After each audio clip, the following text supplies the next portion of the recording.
Hey guys, welcome back to the bunker. It's been quite a while since we've had a video, and I'm trying to release some old stuff that I recorded quite a while ago, but since I am checking in, it's worth mentioning that the last video I uploaded is actually pretty old. It was about the radar and radio frequency guide. I cover a lot of cool stuff in there. I think there's some county com stuff in there too. But anyway, this is a more recent video, so when I talk about when the last one was shot, it's actually not as recent as you might think. We've had a busy year, and today I wanted to talk about some Japanese tools. So the first thing I guess I'll say is, so generally I really like German tools, and I like a lot of stuff from Europe, different tools from Viha and Vera, and Jidor, Knipex, Stabila, Felo, and Stahlville. But you know, just like this screwdriver here, and I've sets of stuff over on the other side of the shop. But I recently got into Japanese tools because, much like the European tools, they're really well made. So the first kind of stop in this journey that I had was checking out one of these Trusco toolboxes. So Trusco is a Japanese brand that makes all kinds of stuff, but they actually don't make these boxes directly. A company called Toyo Steel makes them, and as you can see here, made in Japan. These are a steel stamped toolbox.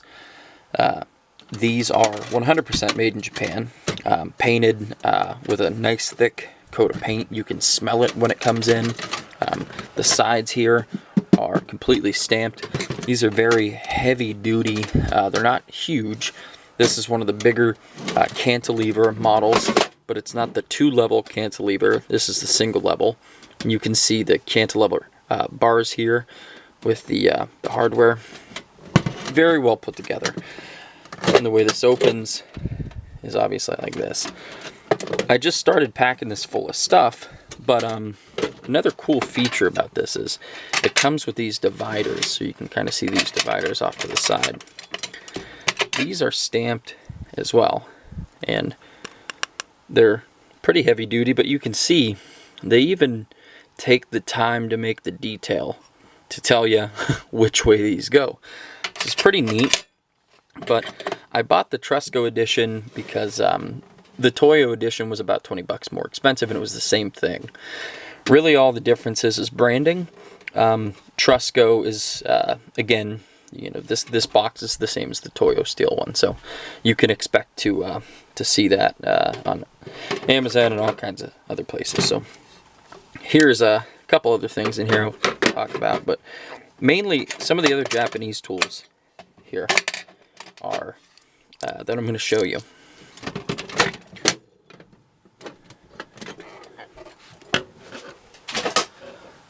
So first, I think it's pretty neat that you can go on Amazon now and get things like the Annex brand tools. This is their ratchet. It's a driver ratchet. So this is a super small bit driver. These come actually in a couple different versions. This is a straight handled version. They do make an angled version where the handle is angled, and then these will come with bit sets. So this is the Annex bit set. You see a couple of the bits here, flathead Phillips, or actually these Phillips are actually JIS, the Japanese Industrial Standard. So you will see that with everything that you get from the various companies like Annex and Vessel, some of the other brands as well. You'll obviously it's going to be JIS across the board. So what's really cool about this is it's so tiny. This thing is only a couple inches long, very low profile, has a magnetic catch in the head of the bit driver here. It's got a left, right hand selector switch. And you can see here, made in Japan, of course. But I think what separates this from some of the other bit drivers that I've had that are this size is the quality. And I don't know how many teeth this is. It's obviously quite a bit, you know. But when you actually click, there is almost no back drag. So there's very little play. I mean, it's nearly unnoticeable. It's very, very clicky. I mean, you know, from a play perspective, there's no play in the head, and then it's stout. I mean, really, you know, bending this thing, you could really be torquing on something, and everything is exposed. So if you get debris in there, you can easily pick it out of there. It's just a very simple mechanism. So I believe these are around $15 for a set, right? And that's your, you know, your bit set, your wrench, and chaotic packaging here. So you can kind of see the packaging on the front. It tells you the bit set, obviously branded made in Japan, and then it tells you a little bit about the action on the back. So the other one that I'm gonna show you is Vessel screwdrivers. So Vessel is known for their big kind of ball handle screwdriver. You'll see these, a good comparison I guess would be, like here we've got the Harbor Freight Doyle, right? So Vessel will make the ratcheting ones, just like, you know, Snap-on and Doyle and everyone else make. But the Vessel ones are round, so you can actually get your hand on it really good and hold on it and really crank on it. But Vessel makes these precision screwdrivers as well. And what I like about these is you can go to Dollar Tree, or you can go to Walmart, or you can go to Harbor Freight, and you can get precision screwdrivers. But they're the super cheap plastic. The heads fall out of them. They're notorious for that because they're just like glued in or something, and there's not any tang that comes down into the handle. And those are like $4 or $5, and they'll last you maybe like a month if you're actually using them. But these so far have been super impressive, and you can get different configurations here of what comes in them. They've got a set that's all JIS. They've got a set that's, you know, this is mostly regular head with a couple Phillips here, or JIS. They've got some other driver bits, Torx, stuff like that. So you can look at the different configurations. I bought this one because a lot of the smaller electronics that I work with, I do like a regular head, and I can use them to pick things out, pry things in electronics. So let's open these up and check them out. So they come in a nice case. And again, you can just kind of see how well seated and put together this is. One thing I really like about these, they are color coded. So you can figure out, okay, what's your 1.2 millimeter, 1.8, right? You put them back in there. It's got a nice case. But you can also take these grips, which are a nice kind of injection molded rubber grip, and you can slide it the whole way back here if you want. But what's nice about these is, as you can see, there's a spin-a thing on the end. So when it's in your hand, you can grab it and obviously just easily spin it, not lose it in your hand while you're working on stuff. So that is a really nice feature I like about these. And if you're working on small electronics, that's really what you want. So you don't want to be fumbling around and possibly poking parts in a radio or in an amplifier or something else, and risking shorting something out if you don't need to. So These are super high quality. I mean, I'm not entirely sure. This might be plastic on the end. Yeah, that's plastic on the end. This plastic piece. But this is going to be like some sort of aircraft aluminum. I can tell. And then, you know, like I said, with these again, you see made in Japan. Just a really good, nice, quality made set. These are about 15 bucks. So again, the ratchet and stuff was 15 bucks. These were about 15 bucks, and these, all the different configurations run about the same price too. Now lastly, one of the other things I wanted to pick up was one of these Olfa auto lock stainless steel blade professional cutters. Now, you know, again, this is one of those other items where you might have a cheap version. You know, they make these, right? These are the big, this is the bigger blade version, but they do make these, you know, slimmer ones, and it's plastic. It's like a, you know, piece of crap. You step on it, it's broken. But these Olfa ones are really nice. It's a nice stainless steel construction. They have a button, so this is where you can actually push it forward, but the blade won't retract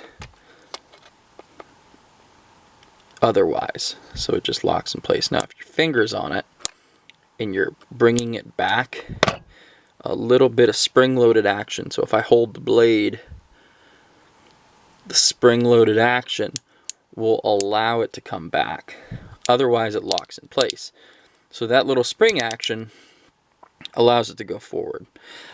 Obviously here too you can see made in Japan. This one unfortunately does not have the exciting Japanese messaging on the front. What I do think is pretty cool though is they do give you a spare blade, and this is like gum packaging, like a wrapper for a stick of gum. I thought that was kind of neat.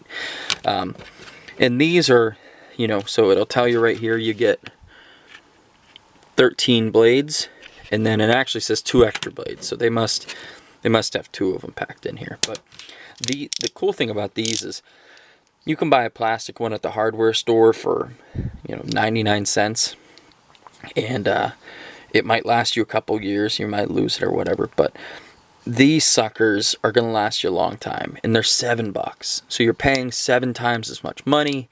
However, it's not going to break right away. It's well made, and then also, you know, these do have a clip, kind of like the cheap hardware store ones do, except again, it is metallic. So it's stainless steel. It's not gonna just kind of fall apart in your toolbox when it gets crushed by something. If this would get crushed, which it doesn't really feel like it would get crushed too easily, you know, worst come to worst, you bend it back in place a little bit, or you spend $7 and get a new one. But I really like these as well. So, you know, all together, I think between the couple tools that I bought here in the last couple weeks, and then, you know, the Trusco toolbox, it's worth saying that the Japanese tools are just really good quality. One thing to look out for though, especially with Vessel and Annex, that I've noticed is you may run into situations where you find these tools that are Japanese companies, right, like Vessel and Olfa, etc. But the tools might be made in Taiwan. So that's a little different. You got to look for that when you're looking at who, you know, who those manufacturers are. Some of their stuff is unfortunately made in China or Taiwan. China, not as much. Taiwan, you'll see a little bit more prevalence there. And it's worth mentioning too, another neat thing that I wanted to talk about was recently Harbor Freight had a big sale on Icon tools, and I picked up these slip joint pliers, which are kind of a knockoff of the Knipex pliers, and I must say I'm pretty blown away with these, using snap-on stuff and using, you know, obviously I've got think I've got this, yeah, small pair of Cobras right here, right, that everyone has. Really impressive stuff, right? But these Icon ones, whatever this handle material is, whatever they've used here, can't wait to see how it does with some grease on it. But I have to say, pretty sure these are made in Taiwan, but the quality is pretty incredible. And I've used them a little bit so far, so I can't wait to keep using them. And then very lastly, on the theme of Japanese tools, I dug this very old Sears, I don't even think it's Craftsman. It's just sold by Sears Roebuck, made in Japan. I found this in one of my old boxes, and I think I might have gotten it from family or something like that, but as you can see, the plastic is all yellowed. But this is a driver set, and it's super neat because the way they've got this set up, and this is so Japanese after learning more about how these tools are made, is they've got this plastic, handle with a little slot right here, a slot at the bottom, and then you just basically drop whatever head you want into the top, and boom, you've got your driver. And I was really impressed with this because you can see, I mean, they stamp every piece made in Japan, but just the quality, and this set is probably 20 years old if I had to guess. Maybe older, maybe 25, 30 years old. But, I mean, this is perfectly preserved. I don't think it was ever used. I haven't used it yet. It's going to sit in that box that I've got. But I think ultimately the theme is, whether it was Japanese tools made 20 years ago or now, when you buy some of this stuff, you're getting really good quality. So, I hope you guys enjoy the video. I'm going to try to make a couple more of these this year. Things about ham radio, tools, electronics, gear, watches. So I appreciate you guys joining and listening to the video and listening to me ramble and seeing all the stuff. So we'll talk to you soon.